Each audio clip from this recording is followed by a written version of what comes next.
Hello, this is SKV and you are watching Mahindra English Hub.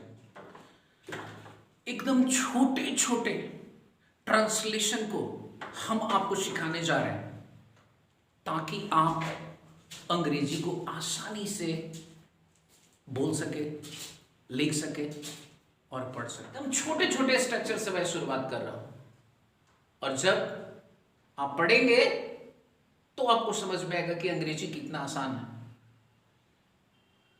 अब हम एकदम छोटा सा चीज आपके सामने लिख रहे हैं। देखिए, बाबू मैंने लिखा दो, हिंदी में एक शब्द लिखा दो, और ये जो दो देख रहे हैं इसका दो वर्ड मीनिंग होता है, और दो वर्ड मीनिंग होता है तो मैंने एक लिख दिया लेट और मैंने एक जगह पे लिख दिया गिव। जानते हैं, देखने में मेरे बच्चे आपको बहुत छोटा लगेगा कि ये क्या लिख रहे, लेकिन बहुत मजेदार चीज है, जरा समझिएगा। लेट मीन्स भी दो और गिव मीन्स भी दो। कैसे दोनों का प्रयोग करते हैं भाई, हम शुरुआत वाले चीजों को बता रहे हैं, समझने की कोशिश कीजिएगा। लेट मीन्स दो और गिव मीन्स दो। क्या करें हम, कैसे बनाए ट्रांसलेशन को, याद रखिएगा। जब हिंदी सेंटेंस में, हिंदी वाक्य में वर्ब के बाद अगर दो आ जाएगा, मेरे प्यारे बाबू, मेरे प्यारे बच्चे, मैं ये बताना चाह रहा हूं, हिंदी सेंटेंस में अगर वर्ब के बाद दो आ जाएगा, आई मीन क्रिया के बाद अगर दो आ जाएगा, तो हम लेट का प्रयोग करेंगे। एक बार फिर मैंने क्या बताया, हिंदी वाक्य में, हिंदी सेंटेंस में क्रिया के बाद अगर दो आ जाएगा तो हम लोग जो प्रयोग करेंगे लेट का प्रयोग करेंगे। लेकिन मेरे बच्चे, अगर हिंदी सेंटेंस में ऑब्जेक्ट के बाद दो आ जाएगा, जिसको हम कर्म कहते हैं, यानी कर्म के बाद दो आ जाएगा, तो हम लोग किस चीज का प्रयोग करेंगे? बहुत आसान भाषा में कह सकते हैं कि हम लोग गिव का प्रयोग करेंगे। अब ट्रांसलेशन नहीं बनाना चाहेंगे? कैसे ट्रांसलेशन बनेगा? वही हम सिखा ही रहे हैं, जीरो से एडवांस लेवल तक, ताकि छोटे बच्चे से लेकर के, चाहे वो क्यों नहीं कंपटीशन की तैयारी करने वाले हो, सबको काम आए, कोई इंटरव्यू में फेल नहीं करे। यही मेरा पर्पस है, यही मेरा उद्देश्य है। अब मैंने यहां पे लिखा आपके सामने कुछ ट्रांसलेशन। क्या ट्रांसलेशन में लिख दिया बाबू? मैंने लिखा मुझे पढ़ने दो। जरा ट्रिक को समझने की कोशिश करेंगे। उसे खेलने दो, जरा समझने की कोशिश करेंगे। उन लोगों को जाने दो। ये जो ट्रांसलेशन देख रहे हैं, बहुत आसानी तरीके से आप बना सकते हैं, कहीं कोई प्रॉब्लम नहीं हो। बाबू पढ़ना क्या है? क्रिया। मेरे भाई खेलना क्या है? क्रिया। मेरे भाई जाना क्या है? यहां पे क्रिया। अब जस्ट पढ़ने दो, खेलने दो, जाने दो, क्रिया के बाद दो, क्रिया के बाद दो, क्रिया के बाद दो। मैंने बताया हिंदी वाक्य में ये हिंदी सेंटेंस है, और हिंदी सेंटेंस है तो बाबू हिंदी सेंटेंस में हम यही कोशिश करेंगे कि अब इसका अंग्रेजी बनाने के लिए क्या लिखेंगे? लेट, उसके बाद लिखेंगे मी, उसके बाद लिखेंगे रीड। मुझे पढ़ने दो। जरा देख लीजिए कितना आसान है। मुझे पढ़ने दो, लेट मी रीड। उसे खेलने दो, लेट हिम, उसके बाद प्ले, और उसके बाद ट्रांसलेशन है उन लोगों को जाने दो। तो यहाँ पे हो जाएगा लेट, उसके बाद हो जाएगा देम, उसके बाद हो जाएगा गो। अब हम एक चीज बताना चाह रहे हैं बाबू, क्रिया के बाद दो, क्रिया के बाद दो, क्रिया के बाद दो। अगर आपके हिंदी वाक्य में क्रिया के बाद दो आ जाएगा तो हम लोग लेट का प्रयोग करेंगे। लेकिन मेरे बाबू अब एक चीज आपने तो ये सीख गया बनाना, अब दूसरी चीज हम आपको बता रहे हैं। अब हमने यहाँ पे लिखा है अगर हिंदी सेंटेंस में ऑब्जेक्ट के बाद आ जाएगा दो, तब क्या करेंगे आप? तब तो आपको प्रॉब्लम होगा ना। तो आप क्या करेंगे, कहेंगे मुझे एक कलम और उसके बाद लिखे दो, कहे उसे, ठीक है, एक गिलास पानी, एक गिलास पानी दो। अब हम पूछना चाह रहे हैं, क्या मैंने आपको नहीं बताया है कि ऑब्जेक्ट कैसे ज्ञात करते हैं? व्हाट और होम से हम ऑब्जेक्ट को ज्ञात करते हैं। मेरे प्यारे बच्चे, ऑब्जेक्ट को कैसे ज्ञात करते हैं? व्हाट और होम से ऑब्जेक्ट को ज्ञात करते हैं।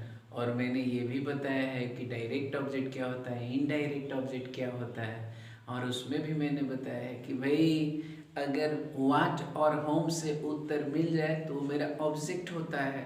अब एक चीज़ तो इसमें हम बताना चाहेंगे कि भैया हमने बताया था कि अगर नॉन लिविंग थिंग होगा तो उसका उत्तर व्हाट से मिलेगा, और अगर लिविंग बीइंग्स होगा तो उसका उत्तर होम से मिलेगा।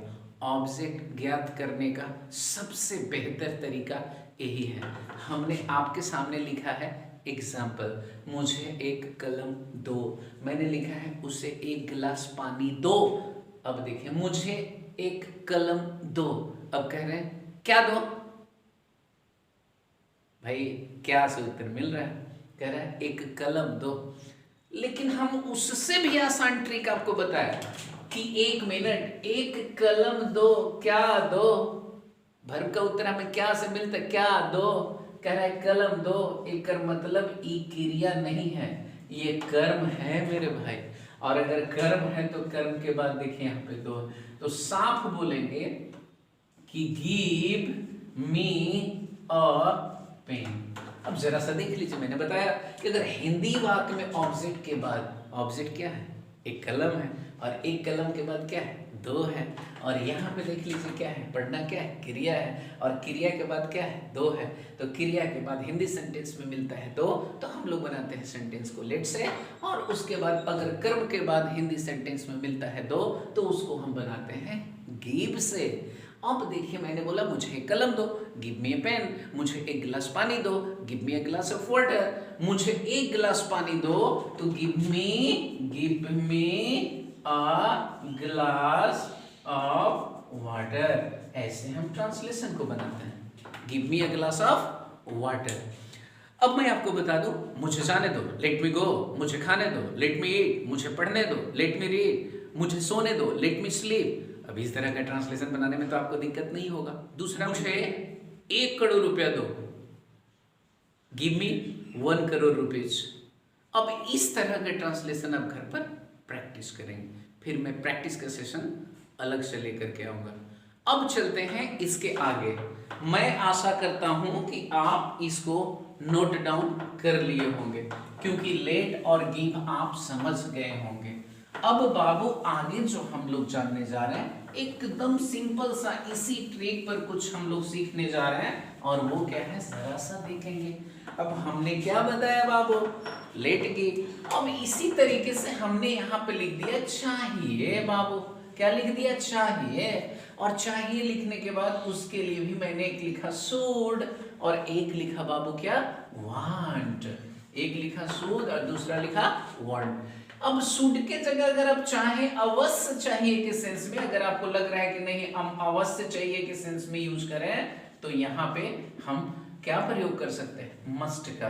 अगर कुछ ऑब्लिगेशन की बात होती है, ठीक है, तो चाहिए का अंग्रेजी ऑब्लिगेशन, ऑब्लिगेशन समझ रहे हैं ना, कर्तव्य निष्ठा की बात होती है, तो हम आउट टू का भी प्रयोग कर सकते हैं। लेकिन दोनों के लिए ट्रिक को हम लोग समझने की कोशिश करेंगे। शुड हो गया बाबू, वांट हो गया। शुड में चाहिए, वांट मीन्स चाहिए। अब कैसे प्रयोग करेंगे? तो वही फंडा यूज करेंगे जो अभी हम आपको कुछ देर पहले बताया। मेरा लक्ष्य ये है कि मैं आपको अंग्रेजी ना आसान तरीके से सिखाऊं कि आपका अंग्रेजी भाषा से डर खत्म हो जाए और कहीं भी बेहिचक अंग्रेजी आप बोल सकें। At first you have to break your hesitation, kick out, seek out, point out your illusion, delusion, confusion from your heart, mind and soul. Then it will be fantastic for you and you can improve sentence in an easy way. Why I am speaking before some line in English? You know very well. Because I want to emphasize you. I want to impress you. If I am able to speak English before you, then why not? Of course, you can also speak very fast in English because English is so easy language. Some students are getting to understand it's a sort of no babu, no, don't fear from English, it's a so easy language. Yeah, it may be possible. I have no any involvement of English. My mother, my father, my family's member are not speaking, so I feel it's a very difficult to speak in English. But I think don't worry, that's will give you some general, simple and advanced structure to learn you, and I will make you learn English because I have already made you promise. Come to the point. At last I will also speak in English and I try to emphasize and I will try to level my best, my dear students. Come to the point. मैंने बताया मेरे बच्चे, मैं इसलिए बता रहा हूँ क्योंकि अभी जो क्लास हम लोग बताया एकदम छोटे छोटे चीजों से सीखते हुए चलेंगे। फिर मैं बताऊंगा कि अंग्रेजी कैसे आप धारा प्रवाह बोल सकते हैं। पहले जानिए what happens generally in our society, why this you are not learning speaking English spoken. Actually, it's a nothing. Actually, you only feel that it's a very tough, but I think it is not very tough. It's a very easy. Let of that come to the point.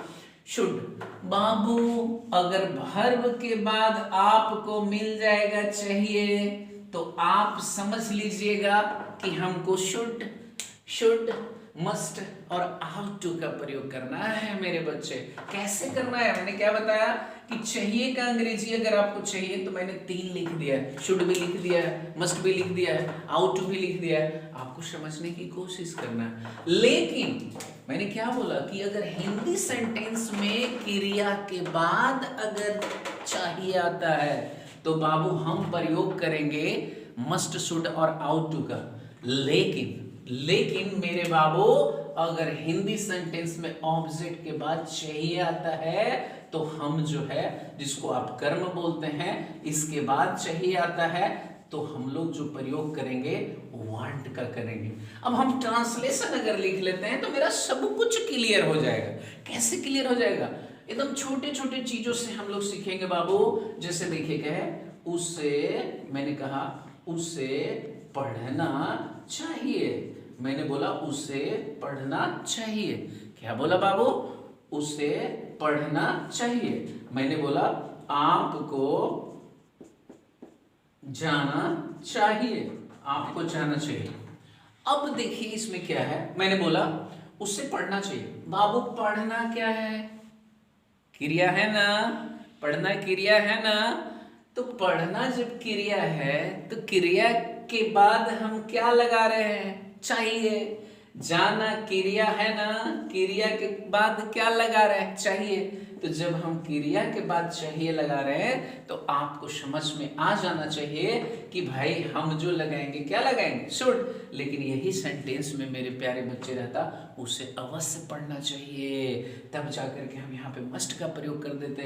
उसे अवश्य जाना चाहिए, चाहे आपको अवश्य जाना चाहिए तो यहाँ पे हम क्या करते? You must go. लेकिन मेरे बच्चे कोई ऑब्लिगेशन की बात होती, कर्तव्य निष्ठा की बात होती, ड्यूटी रिस्पॉन्सिबिलिटी की बात होती तो वहां पे हम आउट टू का प्रयोग करते हैं, क्योंकि मॉडल्स में बहुत सारे स्ट्रक्चर को सीखेंगे। अभी तो मैंने छोटे छोटे स्ट्रक्चर शुरुआत किया है आपको अंग्रेजी सिखाने के लिए। तो अब हम यहाँ पे क्या कहते हैं, आपको अपने माता पिता के आज्ञा का पालन करना चाहिए। तो इस तरह के सेंटेंस तो भाई तो समझ सकते हैं कि ऑब्लिगेशन वाली बात होगी, सोशल ऑब्लिगेशन, तो आपको इसमें आउट टू का प्रयोग करना होगा। ठीक है, बड़ों का आदर करना चाहिए तो you ought to respect the elder. तो ये सब सेंटेंस तो क्या हो गया, ये सब सेंटेंस हमारा सोशल एप्लीकेशन वाली हो गई, मोरल एजुकेशन वाली हो गई। लेकिन मेरे बाबू बात अगर आता है मुझे एक BMW कार चाहिए, अब हम ऑब्जेक्ट कैसे ज्ञात करते हैं, कुछ देर पहले मैंने तरीका बताया है ना। तो अब हम कहें क्या, तो एक BMW का ऑब्जेक्ट के बाद क्या है बाबू, चाहिए। और जब ऑब्जेक्ट के बाद चाहिए है तो आप समझ सकते हैं कि वांट लगाना होगा, कहे उसे, ठीक है, 1 करोड़ रुपया चाहिए। ठीक है, अगर हम इस तरीके से सेंटेंस को लिख रहे हैं कि उसे 1 करोड़ रुपया चाहिए, तो भाई 1 मिनट क्या चाहिए, तो 1 मिनट 1 करोड़ रुपया चाहिए। तो मैंने बोला ही वांट्स, जानते हैं ना थर्ड पर्सन सिंगुलर नंबर के साथ एस लगाते हैं, पर मैं वही चीज मैंने लगाया है। सब कुछ पढ़ाएंगे बाबू, टाइम एंड टेस्ट काहे टेंशन लेते हो यार, मैं हूं ना, हम सब कुछ सिखा देंगे। और यही नहीं, 12th का भी क्लास शुरू करने जा रहे हैं, कंपटीशन का तो मैं पढ़ा ही रहा हूं। अब यहाँ पे ही वांट्स 1 करोड़ रुपीस। बाबू क्यों मैंने वांट लगाया, आप समझ गए होंगे क्यों लगाया, क्योंकि मैंने बताया कि अगर हिंदी सेंटेंस में अगर कर्म के बाद ऑब्जेक्ट के बाद चाहिए है तो हम वांट का प्रयोग कर सकते हैं, और वही करते हैं। और BMW कार चाहिए तो आई बोला, वहां पे फिर लिखा I want a BMW car Babu easily. अब देखिए मैंने तो इतना बताया, लेकिन घर पे आप बहुत सारा प्रैक्टिस करेंगे। अब चलते हैं अगला स्ट्रक्चर की तरफ। मेरे प्यारे बच्चे, मैं आशा करता हूं कि आप नोट डाउन कर लिए होंगे। ओके, अब देखिए आगे हम सिंपल स्ट्रक्चर से हम लोग सीखने की कोशिश करेंगे और सीखते जाएंगे। अब देखिए बाबू, अगला स्ट्रक्चर जरा देखिए। अगला स्ट्रक्चर है आपके सामने, जैसे मैंने लिखा यहाँ पे अगो और यहाँ पे लिख दिया बिफोर। अब बिफोर बाबू आप जानते होंगे अगो मीन्स भी पहले होता है और बिफोर मीन्स भी पहले होता है। अब आप एक और चीज लिख लीजिए, और जानते होंगे कि देखना है बाबू, देखना। अब देखना का तो बहुत सारा अंग्रेजी होता है, लेकिन 3 गो बहुत ज्यादा फेम है। एक है लोग, दूसरा है हमारे पास वाज, और एक जो है हमारा सी। अब समझने वाली बात है, अब जैसे मैंने यहाँ पे तो लिख दिया बाबू सुनना के तो अंग्रेजी आपके पास 2 है, एक हियर है, एक लिसन है। अब आप सोच रहे होंगे, just to think about that, why I am writing these words. I have been already promised with you, Babu, I have to make you learn English. And how can you learn English? I know very well about that. Each and every tricks and each and every experience I have, because I have been teaching English for 18 years. So I know better how to make I learn the students. Can students become great in the field of English? So Babu, just try to understand the trick. Word ago means पहले, before means पहले। मेरे भाई ध्यान दीजिएगा, अगर कहीं भी पहले टाइम लिखिएगा उसके बाद ही अगो लिखिएगा, चाहे लिखिएगा मेरे भाई, चाहे पढ़िएगा, चाहे बोलिएगा, टाइम प्लस अगो होता है। कैसे होता है, तो मैंने यहाँ पे लिखा 4 वर्ष पहले, तो देखिए 4 वर्ष पहले टाइम है, तो मैं लिखा 4, यहाँ पे लिख दिया ईयर्स और यहाँ पे लिख दिया अगो, और ये मेरा सही। क्यों? क्योंकि मैंने आपको ट्रिक बताया कि टाइम होता है और उसके बाद अगो होता है। लेकिन अगर यही बिफोर का हमको प्रयोग, और डिफरेंट बहुत होता है, कहाँ अगो करेंगे, कहाँ बिफोर का प्रयोग करेंगे, ये तो बात की बात है मेरे बाबू, ये तो बाद में बताएंगे। लेकिन पहले हम ये समझने की कोशिश करें, ठीक है ना। अब यहां पे लिखे तो सबसे पहले बिफोर लिखते हैं और उसके बाद टाइम लिखते हैं, और इसी 4 वर्ष पहले का हमको अगर ट्रांसलेशन बनाना होगा तो हम पहले लिखेंगे बिफोर और फिर उसके बाद लिखेंगे 4 इयर्स, यानी कहने का मतलब 4 वर्ष पहले। अब 10 वर्ष पहले, 10 दिन पहले, 4 महीना पहले, आप चाहें तो इसमें लिख दीजिए, चाहे तो इसमें लिख दीजिए। पास्ट की बात होती है तो इसको इसमें लिखते हैं, पास्ट की बात होती है तो अगो का प्रयोग करते हैं, और ये जो है प्रेजेंट की बात होती है तो हम लोग बिफोर का प्रयोग करते हैं। और बहुत सारे चीज़ पढ़ना है हम लोग को, ठीक है ना, बहुत सारे चीज़ों को जानकारी हम लोग को लेना है। अब ये तो आप जान गए होंगे क्या मेरे बाबू, अगर टाइम प्लस अगो होगा तभी मेरा सेंटेंस में पैटर्न सही जाएगा, और बिफोर प्लस टाइम होगा तभी मेरा सेंटेंस का पैटर्न सही जाएगा। अब एक ट्रांसलेशन, मैंने बोला मैं 4 घंटा पहले आपका क्लास अटेंड किया है। अब यहाँ पे कह रहे हैं, और ध्यान रखिएगा प्रेजेंट का हो या पास्ट का, अगर टाइम दिया हुआ है तो सिंपल पास्ट में ही सेंटेंस बनता है। ये सब आगे मैं आपको बताऊंगा। तो यहाँ पे मैंने क्या बोला कि भाई I have attended the class before 4 hours या 4 आवर्स अगो।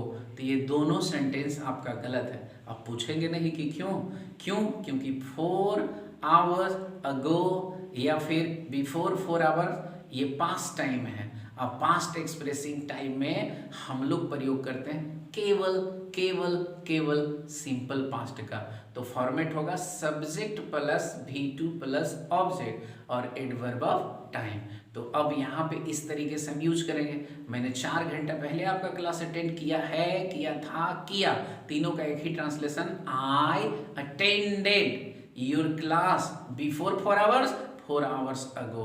दोनों में से कोई लिखेंगे मेरा सेंटेंस सही होगा, बिल्कुल सही होगा। अब आते हैं आगे। मुझे लगता है वो समझ गए होंगे कि बाबू टाइम प्लस अगो होता है, बिफोर प्लस टाइम होता है। देखना के 3 अंग्रेजी है भाई, एक लूप हो गया। देखो बिना मतलब के जब देखते हैं ना, मान लीजिए कि आप रोड पर घूम रहे हो और एक आपने हाथी देख लिया, क्या पहले से प्लान बनाया था कि मुझे हाथी मिलेगा? नहीं, आपने पहले से प्लान नहीं बनाया था, लेकिन एक दिख गया। तो जब ऐसे अभी जा रहे हैं, हो सकता है आप जा रहे हैं और जाते जाते आपने किसी का बोर्ड को देख लिया, क्या आप सोच के चले थे घर से कि जाएंगे तो हमको रोड पर एक बोर्ड मिलेगा और उसको देखेंगे? ये बिना मतलब के हो। मैंने बोला इस तरीके से, आई saw an elephant on the road, मैंने सड़क पर एक हाथी देखा।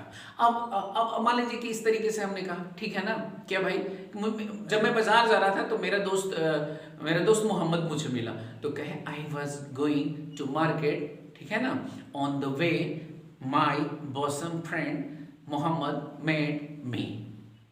और देखा तो वही मेट की जगह पर आप सा का प्रयोग कर देते हैं। कह रहे हैं कि जब मैं बाजार आया था तो मैंने अपने जिगरी दोस्त मोहम्मद को देखा। सिंपल सी बात है कि when I was going to market my bosom friend Mohammad Shami, Mohammad मेरा जिगरी दोस्त मुझे देखा। अब सेंटेंस को उलट पुलट आपका जिम्मेवारी है, कैसे करेंगे? तो बिना मतलब के देखने के लिए शी का प्रयोग करते हैं, लेकिन जब ऑर्डर देते हैं, look at this picture, look at this picture, look at this picture, हमको लगता है आप समझ गए होंगे क्योंकि बचपन से ये सेंटेंस आप सुनते आ रहे हैं। तस्वीर को देखो, तस्वीर को, लुक फॉरवर्ड, आगे देखो। आप देखे होंगे कि जब ऑर्डर देते हैं तो लुक का प्रयोग करते हैं, लेकिन जिस चीज को देखने में दिल का भी, दिमाग का भी, इमोशन का भी, सब कुछ काम करे, मतलब बिल्कुल ध्यान से देखने की बात हो, तो हम वहां पर वॉच का प्रयोग करते हैं। किस चीज का प्रयोग करते हैं? वॉच का। अब जरा देखिए, आप क्या देखते हैं? You are watching Zee cinema. Looking Zee cinema क्यों नहीं?